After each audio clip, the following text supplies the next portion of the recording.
Bonjour à toutes et à tous, bienvenue, c'est l'heure des actus, au programme cette semaine de l'éducation, du bien-être, des industries et du commerce. Tout de suite, le sommaire. Fidéliser ses clients, c'est important, focus sur la carte capitale. Les délégués du collège Munch à Niederbronn-les-Bains se retrouvent pour leur première décision. Et pour finir, on se détend, direction Oberbronn pour un cours de sophrologie. Les commerçants, artisans et professionnels du secteur ont mis en place il y a quelques années une initiative commune, la carte capitale.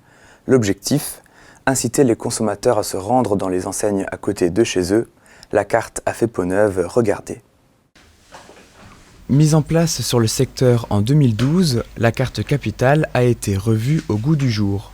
Pour rappel, cette carte CAP, comme communiquer, animer et promouvoir le commerce de proximité, touche le bassin de l'Alsace du Nord.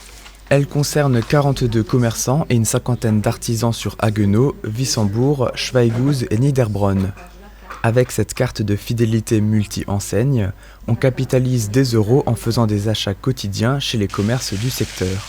Le consommateur ici a quand même le choix entre 2 boulangeries-pâtisseries, il y a un restaurateur, nous avons un chausseur, nous avons un magasin de vêtements et évidemment la cave que vous voyez ici. C'est vraiment un outil de proximité. À l'heure où l'on parle souvent de déperdition de commerce dans les centres-villes, c'était d'ailleurs un sujet très actuel récemment, il me semble que cette carte capitale est un vrai outil, autant pour le consommateur, une façon pour lui de montrer que le commerce local a encore du sens et d'être acteur finalement dans l'évolution du commerce de proximité. Donc à l'heure actuelle, on a déjà 6000 cartes qui ont été remplacées. Donc on a déjà 6000 clients qui bénéficient de cette nouvelle carte capitale. L'objectif, c'est de changer le plus de cartes possible. Donc on a 18 commerçants référents chez qui les clients pourront changer leurs cartes. Ces changements sont nécessaires pour évoluer le fonctionnement vers le sans contact en utilisant une application mobile. Le client, en arrivant à la caisse, aura juste à poser la carte sur le téléphone pour créditer sa cagnotte. Depuis 1 an, les entrepreneurs locaux se retrouvent tous les premiers jeudis du mois à l'invitation de l'association Apéro Entrepreneurs de Haguenau. Pour leur anniversaire, ils ont choisi de venir au casino de Niederbronn. La fréquentation est exceptionnelle, plus de 120 participants profitent du gâteau et de la tombola. Bien sûr, la soirée est l'occasion de faire des rencontres entre entrepreneurs et d'échanger autour d'un verre. La musique rythme la soirée, Charlotte Nonnenmaché chante en ouverture et DJ Matt Event clôt la rencontre au son des platines. Dans chaque classe, des élèves aiment avoir des responsabilités et contribuer à la vie collégienne. Au Moulin Neuf, les délégués se retrouvent pour échanger sur leur rôle ou encore pour définir leur mission pour l'année à venir.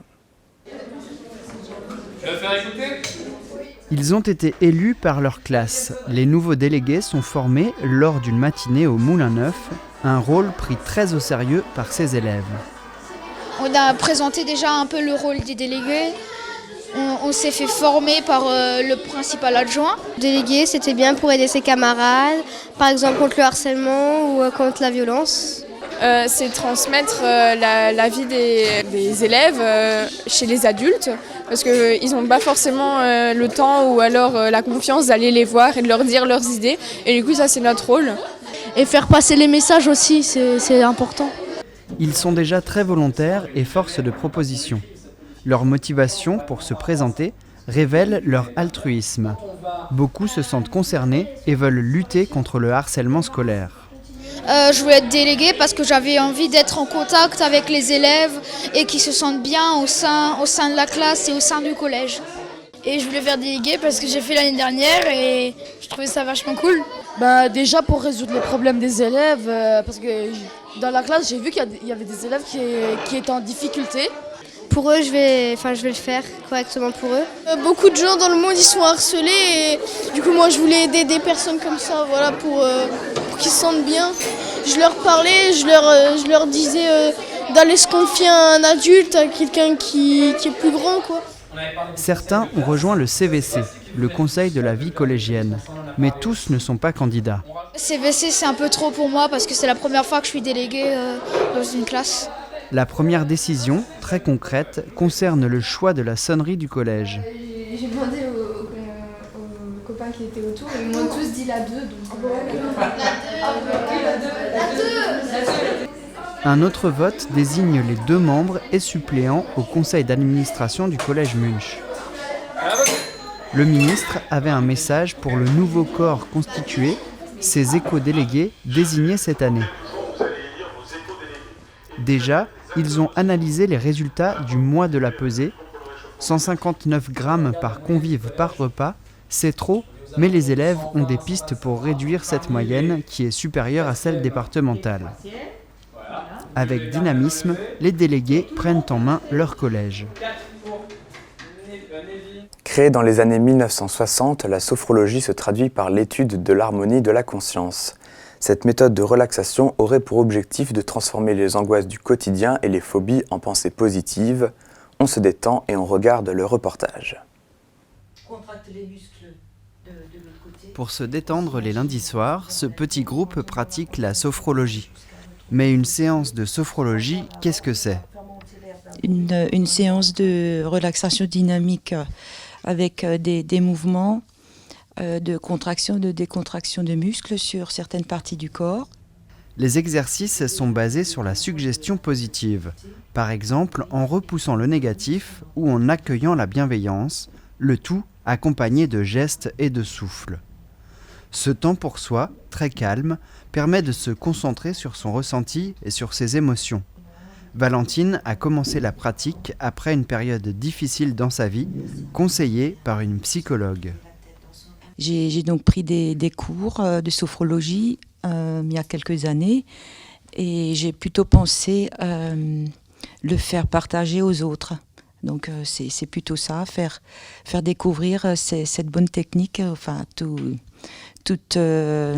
les protocoles qui existent pour se sentir mieux et durablement. Depuis, en parallèle de son activité professionnelle, elle propose des séances pour réduire le stress et lâcher prise. Régulièrement, le rendez-vous se transforme en yoga du rire. Le yoga du rire est une séance particulière dont le protocole a été mis en place par le docteur Kataria.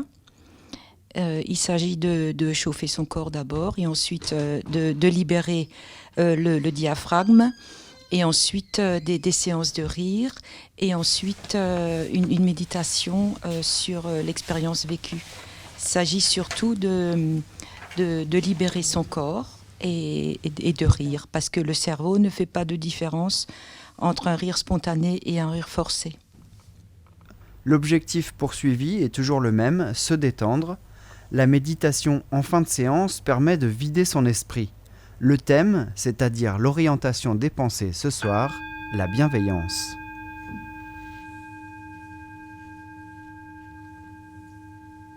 Depuis le mois de juin, une quarantaine de villes a pris part au premier Tour de France de l'innovation dans les territoires d'industrie.